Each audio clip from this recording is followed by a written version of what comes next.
康熙第四子胤禛一心想要夺取皇位，可当他想方设法取来新帝密诏，却发现上面写着传位14皇子。四阿哥大失所望，一把将遗诏扔到地上。舅舅隆科多足智多谋，他在10字上面加了一横一勾，密诏瞬间变为传位于4皇子。这一改动当真是天衣无缝，四阿哥大喜，连连称道。只是隆科多却提出一点，密诏是苏尼哈所写，到时恐怕还有麻烦。果然，苏尼哈在宣读密诏的时候大吃一惊，他手指四阿哥，刚想拆穿，却突然被按出一把飞镖刺中，煞是毙命。好在刺客被当场抓住，只是当四阿哥逼问他是受谁之时，刺客却谎称是14阿哥。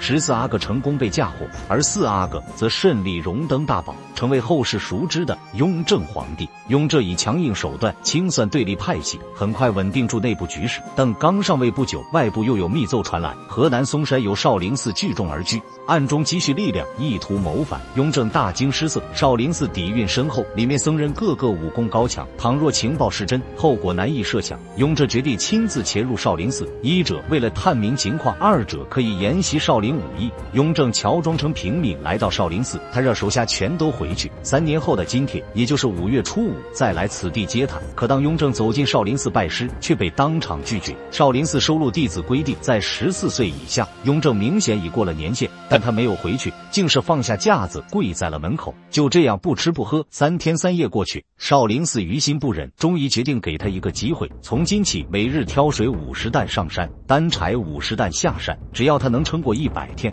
就可以破例收他为弟子。雍正闻言喜不自胜，他开始尝试着挑水担柴。由于从没做过苦力活，他的动作显得既笨拙又吃力，还遭到师兄们的嘲笑。但在信念的支撑下，他还是在努力坚持。转眼100天过去，雍正惊喜发现自己进步神速，同时也如愿成为少林俗家弟子。但其他弟子却告诉他，少林寺进来容易，可想要出去就必须闯过18铜人阵，有的人甚至闯了10余年都没有成功，而且闯关的人9死1生。雍正不相信有那么难，扬言自己1年时间就能闯过。雍正开始修习少林基础武术，他本就有着扎实的武术功底，加上自己刻苦用功，拳脚刀棍等几乎一学就会。这天，雍正与师兄们比斗，求胜心切的他使出了大漠神功，不料这一幕正巧被方丈看到。此功并非中原武功，方丈将其唤至后山，一番试探后询问他是何人所授。雍正自然不会实述，直到是偶然间从一个喇嘛处习得。方丈并不是对大漠神功有敌意，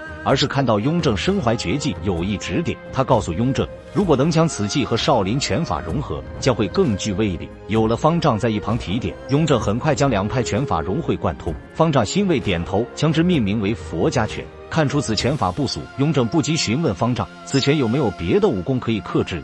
方丈直言，人外有人，天外有天，少林的达摩18绝就可以克制。雍正若有所思，到了晚上就悄悄潜入藏经阁，想要找到达摩18绝。可当他苦苦寻找，却始终没能找到。不过每日泡的藏经阁，资深武学倒是突飞猛进。转眼1年过去，雍正不顾师兄们劝阻，决定开始挑战大名鼎鼎的少林18铜人阵。铜人阵第一关是一条小巷，里边矗立着一排披盔戴甲的铜人，这些铜人防御力惊人，闯关者只需扛住铜人攻击，或者攻击铜人标记穴道即可。雍正找对方法，轻松通过。第二关名为金刀阵，徒手面对4个铜人持刀围攻，雍正左闪右躲，险象环生。好在很快就找到了破解办法，他抓准机会凌空一跃，拿到头顶金刀后开始反攻，不一会儿就将4个铜人的武器全部击飞。第3关名为金棍阵，有了前1关的经验，雍正一开始便拿到悬在半空的金棍，他施展棍法以1敌多，顺利过关。但第4关就没这么容易了，此关名为金钟阵，主考定力，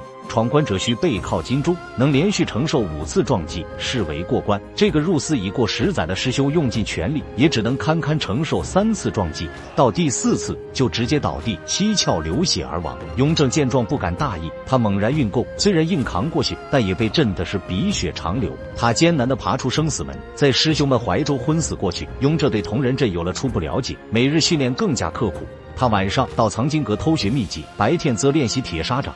每当手指血肉模糊，还要用药水浸泡，其中滋味不足为外人道。又是苦练半年，雍正决定继续闯关。他甚至夸下海口：“各位师兄，这一顿饭是小弟在少林寺的最后一顿饭。”第5关是金棍阵的升级版本，需要徒手格到4个铜人的棍棒吹打。第6关也是要通过一条铜人把守的小巷，但这里却暗藏凶器，既要顶住突然掉下的巨石，还要防备从石壁中伸出的铁柱。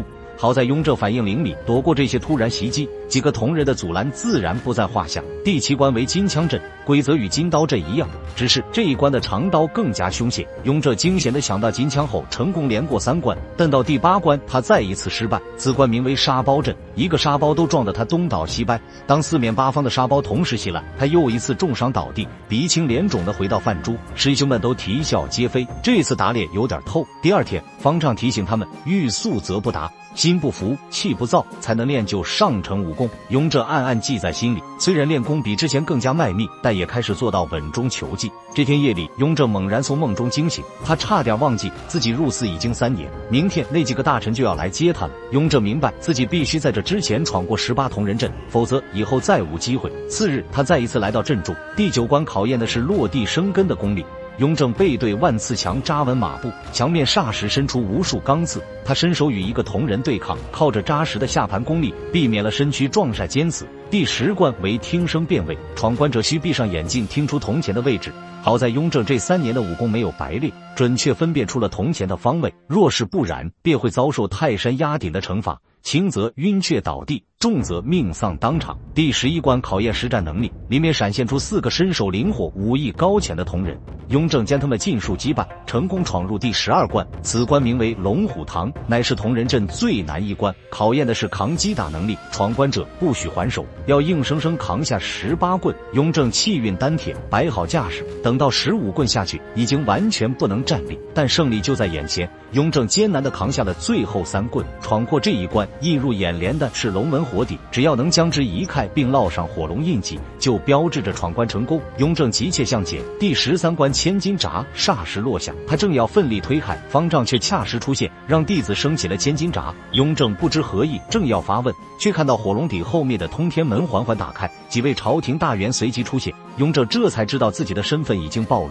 但他依旧跪在地上恳求方丈，不管自己是谁，能不能允许他去闯一闯最后一关。方丈断然拒绝，少林寺一向与官府少有交往，更何况雍正贵为95之尊，万一在这儿出了什么差错，少林寺承担不起责任。说完便决然离开，独留雍正发疯般的捶打地面。雍正回到京城，功亏一篑的遗憾依旧如鲠在喉。恰逢河南督军呈上奏折，声称少林寺僧人伙同武林人士暗中图谋不轨，事态已经变得严重。雍正大怒，他丝毫不念及昔日受益恩情，竟当即让兵部准备杀伤性的武器，要将少林灭门。在他看来，江山的稳定才是最重要的吧。